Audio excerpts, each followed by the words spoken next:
Hello, everyone. I'm Jill Bloom, publisher of Walls and Ceilings, roofing contractor, and building enclosure. I'm here today with Art Eisner, the editor of Roofing Contractor, and Trent Cotney, CEO of Cotney Construction Law. Trent is one of the leading legal experts in the roofing industry, but also represents companies in several other construction trades. Trent, I have to say, is an incredible advocate for contractors and also very gracious with his time. So thank you, Trent, for being here today. And if you're not following Trent on social media, make sure you do, because he always has great nuggets of insight to offer. So Trent, let's start with the latest concerns you're hearing from contractors. Sure. Well, Jill, Art, great to see you again. I always enjoy being able to talk to you guys and to speak to the contractors out there. And what's interesting over the last week is we've had a lot of calls and concerns from contractors about protest-related delays. It's been interesting. Obviously, very tough time for the U.S. I feel for the family, and there's a lot of issues around there. But from a construction standpoint, when I get called in from a legal perspective, a lot of construction sites were delayed because of protest, or we had some contractors that called with specific damage issues that had. So I kind of want to touch on that briefly, because I think there's a lot of contractors out there that might not know what to do in the event that their project is shut down because of a protest. And really, I want to hit on three things. The first is go to your contract and check your delay provisions, okay? Because more than likely, unlike COVID-19, which is more of a larger scale act of God type issue, this probably falls under a delay claim. And what you need to do is be prepared to submit a claim for either additional time or additional cost, whatever the contract may allow. And it's very important that you document that and you get that information in. Now, fortunately, most of the contractors that have called me, I've only looked at 1 or 2 days delay as a result, but still that can dramatically impact your schedule, especially if you are in storm season like we are here in Florida. So the second thing that I got called on was insurance related issues. We had a couple of projects that were burned down. We had a business that was vandalized. And the questions in general are, does insurance cover me in the event that there's a protest-related issue? And the answer is generally yes. Okay, usually there is vandalism or looting type coverage in your property liability insurance. I have heard, but I haven't actually seen of any riot-based exclusions. Most, I think, the arson-related, the looting, the burning, any of that kind of stuff should be covered under your property type insurance. So make sure that you have a good relationship with your insurance agent and you're talking with him or her about those issues. And the last thing that I really want to hit home is safety, okay? Obviously, there is not a specific OSHA provision governing how to deal with protests and safety for your employees, but OSHA does have a general duty clause that requires every employer to make sure that your employees are safe from recognized hazards. Okay, in this case, you have a duty to make sure that your employees are safe from any potential danger that could be caused as a result of a protest, because that could mean shutting down your job site. It could mean shutting down your home office, but you want to be really cautious and careful with your employees. I really recommend that you do a toolbox talk and just talk about general safety and training. Talk about the chain of command and what you need to do in the event that there is a protest that's near you. Again, 95% of the protests are fine. There's not an issue. But if something does happen, you don't want your employees to be subjected to potential danger.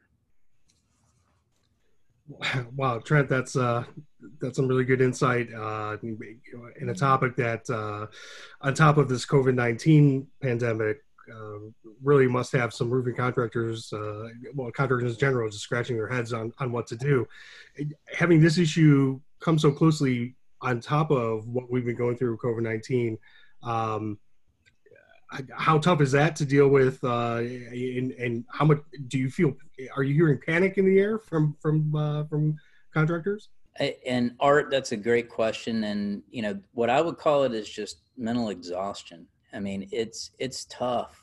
It's hard for anybody. It doesn't matter. I pride myself on my mental fortitude, right? I got to put up with a lot of stuff, but I keep hearing the negativity and all this stuff going, and it just beats on you. So one of the things I really recommended is get in touch with your HR professional, and many roofing contractors have what's known as EAPs, Employee Assistance Programs. What's interesting about EAPs is not only do they offer help, usually they're used for rehab or things of that nature, but they also offer mental health assistance, okay? So a lot of times,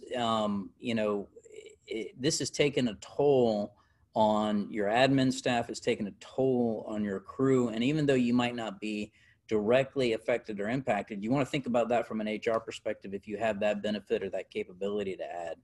The other thing is that's really difficult is there's already heightened standards for complying with COVID-19, everything from temperature checks to asking the right questions and everything else. On the top of it, you've got, the protest concern. So on Monday, I was talking to a lot of roofing contractors up in Chicago. Downtown Chicago was shut down.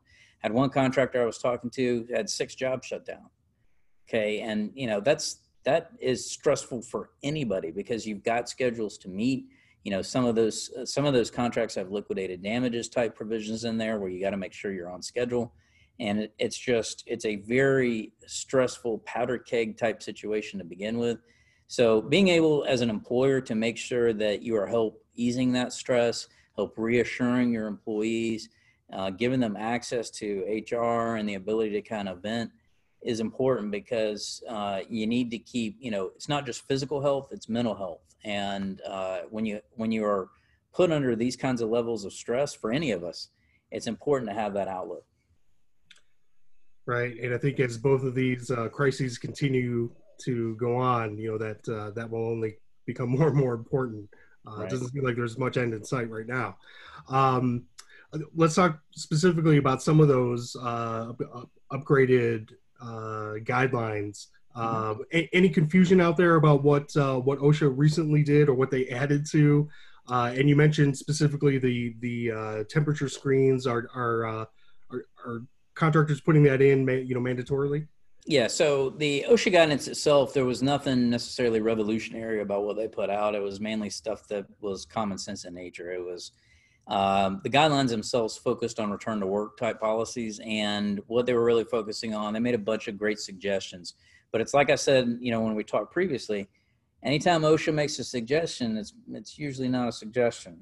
So you want to take it seriously. And some of the suggestions that they made were, hey, consider staggering crews, staggering report to work so that you don't have as many people in the office.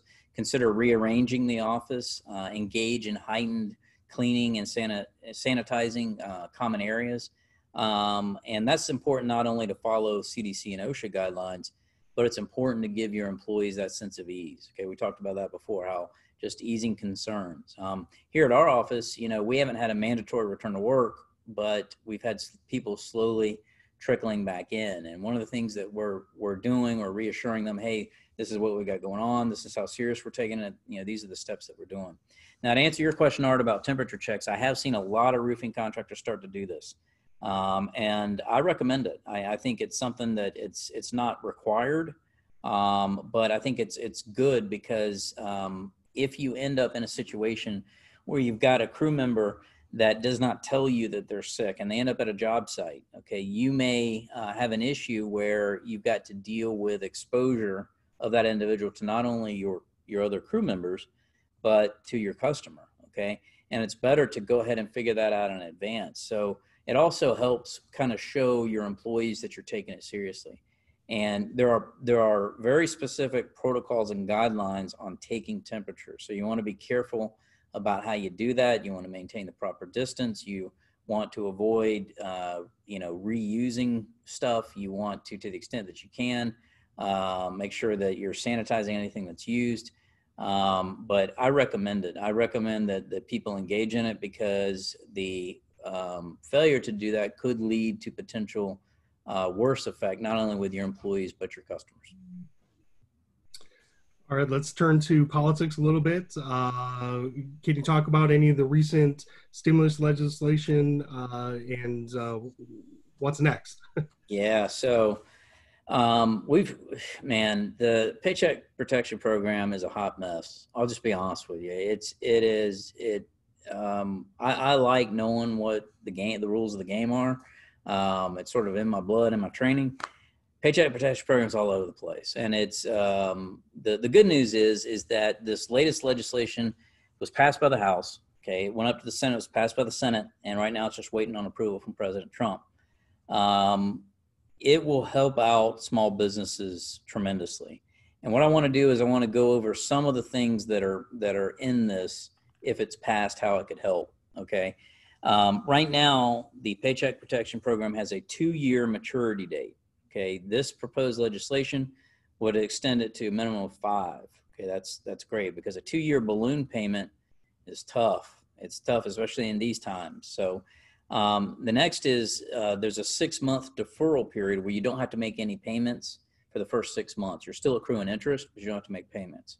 They're trying to extend that out to 10 months. Okay, so that's a great thing.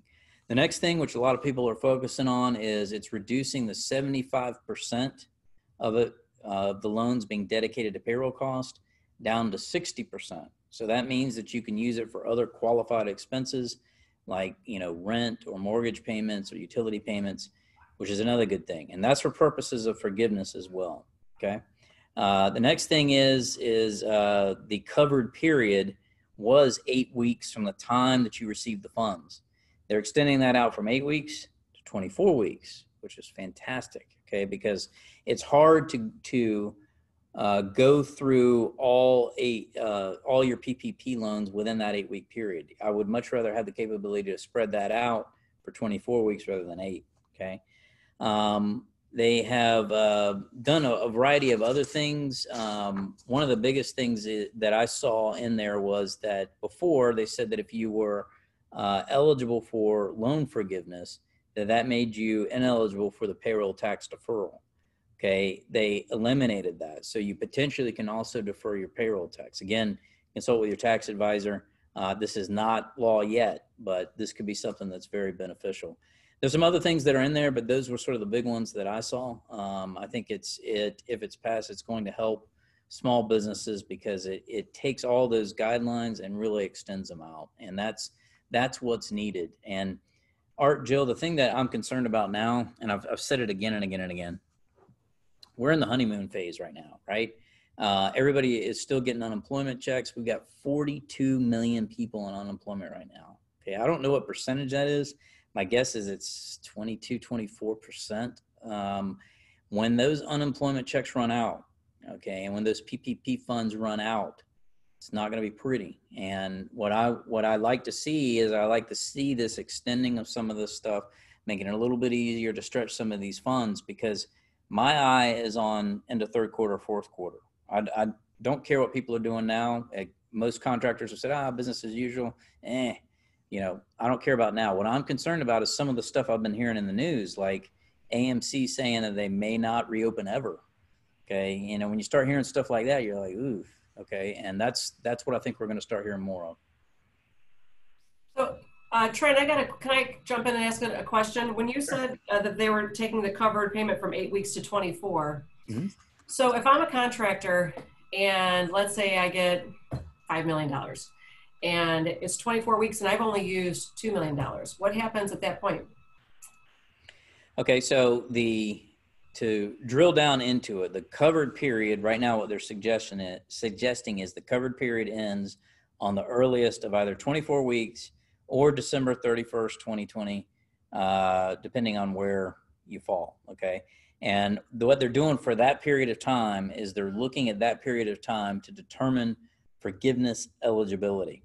So if you don't use it within that time, you still have the capability of using the funds. They're just not eligible for forgiveness, okay? The design was supposed to be to bring people back to work, okay? I don't think they contemplated that it would go on this long, it would be this bad. I remember having conversations in March about me being able to get on planes and fly all over the world in May. That didn't happen, okay? And I think that's kind of what we're seeing here is we're seeing that Congress enacted something quickly to get money out, and they're having to kind of backfill some of this stuff to have it make sense. So if it goes out to the 24-week period, then the contractors will be able to look at that 24-week period for purposes of forgiveness. If they don't use it, no harm, no foul. They just won't be able to get forgiveness on it. So, Trent, the other thing I should mention, Forgiveness is not a guarantee, okay? There are a lot of T's to cross and I's to dot. It is not a guarantee you're going to get forgiveness. Practice pointer for forgiveness is as you get closer to that end of period, right now it's 8 weeks, if it extends out to 24 weeks, your bank should have a process to go through that forgiveness portion, okay? A lot of the bank portals that I have seen require you to submit documentation, fill out certain documentation, and your eligibility for forgiveness will depend on your wages and whether or not you've rehired, whether or not you've reemployed people. What's interesting is some of the additional guidance that came out from the SBA recently kind of helped employers understand a little bit better that if, let's say, for example, I'm trying to rehire people that we had to lay off, okay? Let's say I'm a contractor and I furlough people, lay people off, whatever it might be. If I offer them that job back, okay, and I say, I will bring you back at the same level, same price level, same hours level, and they refuse to do it, okay, that's not going to be held against you for forgiveness purposes. So that just gives you, that's one small example. There's a lot of little T's to cross, I's to dot. It is not a guarantee. So, and hopefully if the law is passed, it could probably extend that honeymoon period a little bit. As far as you understand, is the law designed to, would those extensions kick in right away, or is there also another waiting period that contractors might have to, wait? I would anticipate that if the law is passed, the majority of these would apply almost immediately because they're basically just extensions of the CARES Act timeframes. There may be some portions of this that are staggered, but the majority of the stuff that I just rattled off, it should happen immediately because a lot of the 8-week periods are going to come up pretty soon for the first group of people that got their loans. Got it. Okay, let's switch gears a little bit. You recently announced an extension of your relationship with the NRCA by offering Pro Certification services. Tell us more about that.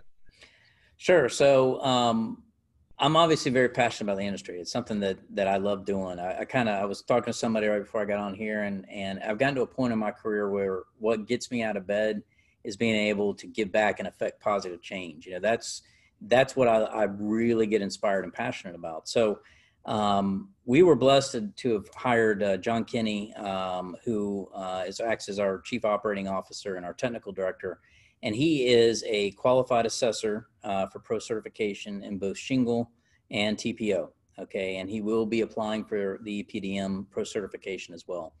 So I was talking to him and we both agreed that, hey, this is a great way for us to offer those performance installer exams for people that need a qualified assessor to provide the exam and provide that for free. Okay. And we're doing it in the Tampa and Orlando areas. And ultimately what we would like to do is expand it even further. And we're lucky that we've got some warehouse space. We'd like to offer it here at some point and to anybody anywhere that wants to come in and do it. But it's our way of kind of giving back. So we're not charging for it. I want people to get pro certified.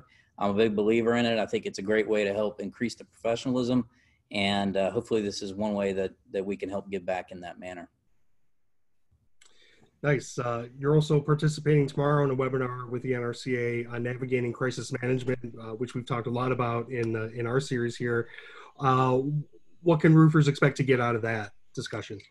So, I was talking to Allison and incoming chairman Rod Petrick and head of the legal committee George Patterson. We were talking earlier this week about the importance of getting information out to roofing contractors on crisis management, not only for COVID-19 but because of the protests. And what I'm going to do during that 1-hour presentation tomorrow is I'm going to do a deep dive into the things that NRC members need to know in order to navigate safety, HR, contracts, any of the legal kind of stuff. And then I'm going to be available to answer any questions that they might have.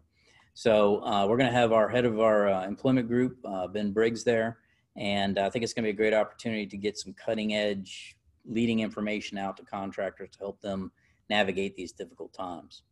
And one thing that I saw, I want to ask you guys about is I saw on the news where, correct me if I'm wrong, but I think you guys are going all digital. Is that right? We are. We have decided, our CEO, after many years, has made the change. We saw this coming anyway. It was going to be a 3-year plan, but with COVID-19 and everything going on and people being afraid to open their mail, and a lot of people get their publications physically at their office, and a lot of people aren't necessarily at their office. So we made an announcement that we're going 100% digital, which isn't all that difficult since we have a lot of digital products. But what do you think, Trent? Well, Jill, that's amazing news. I mean, I gotta tell you, I have accessed Roofing Contractor magazine and Walls and Ceilings on my cell phone every time I can. I always interact with the social media post, and I think having access to that digital edition is the future. I'm really excited about it. And I think the best thing for contractors is most of the contractors, at least that I communicate with in the industry, they're online anyway. They're accessing their social media. They're looking at articles there. They're going to websites. And I think what this does is gives them that, fluidity to be able to pull stuff up, interact, engage, and get that information. You guys have done a tremendous job at staying ahead of the curve as far as getting all the latest news and stuff out to the industry. So I'm really excited about it. I think it's going to be fantastic.